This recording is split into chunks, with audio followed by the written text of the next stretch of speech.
Oreja 14 pa. Once again. En el RKT, en el RKT, en el RKT. Yeah. Vamos a ver. ¿Qué es lo que? Yeah. Ey, ey. Ey, ey. Dime a ver. Once again. 1, 2 y 3, si quieres te lo digo en inglés. Follow como en una Sputnik. 1, 2, 3, M-Nagin Nick 4, 5, 6, tú callao que eres una bitch.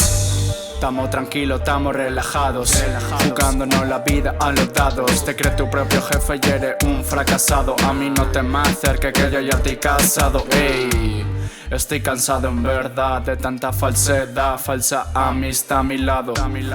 Que con sinceridad y honestidad pues no me importa tanto. Ey, bájale, bájale contra la pared. Ey, bájale, bájale que yo ya llegué. Ey, bájale, bájale, vamos a ver. Ey, bájale, bájale, no me la contés.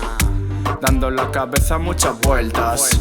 No me sé la pregunta como para saberme la respuesta. Bajando cuestas, tomando la rotonda rectas, pero al menos ando de relax.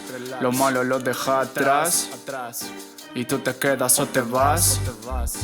Que esto va a reventar, que esto va a reventar, que esto va a reventar. 1, 2 y 3, si quieres te lo digo en inglés. Follow como en una Sputnik. 1, 2, 3, M-Nagin Nick 4, 5, 6, tú callao que eres una bitch. No te me enfades, my friend. Espero que te vaya bien. Yo ya mi camino tomé. Espero no te importe que tú no estás en él. Son cosas de la vida. Un día estás abajo y al siguiente arriba. A veces flaco y otra con barriga, pero con la boca cerrada sin ser una ortiva. Con la conciencia tranquila. 1, 2 y 3, si quieres te lo digo en inglés. Follow como en una Sputnik. 1, 2, 3, M-Nagin Nick 4, 5, 6, tú callao que eres una bitch. 1, 2 y 3, si quieres te lo digo en inglés. Follow como en una Sputnik. 1, 2, 3, M-Nagin Nick 4, 5, 6, tú callao que eres una bitch. ¿Qué es lo que? Oreja 14, ok. Once again, en el RKT. ¿Qué es lo que?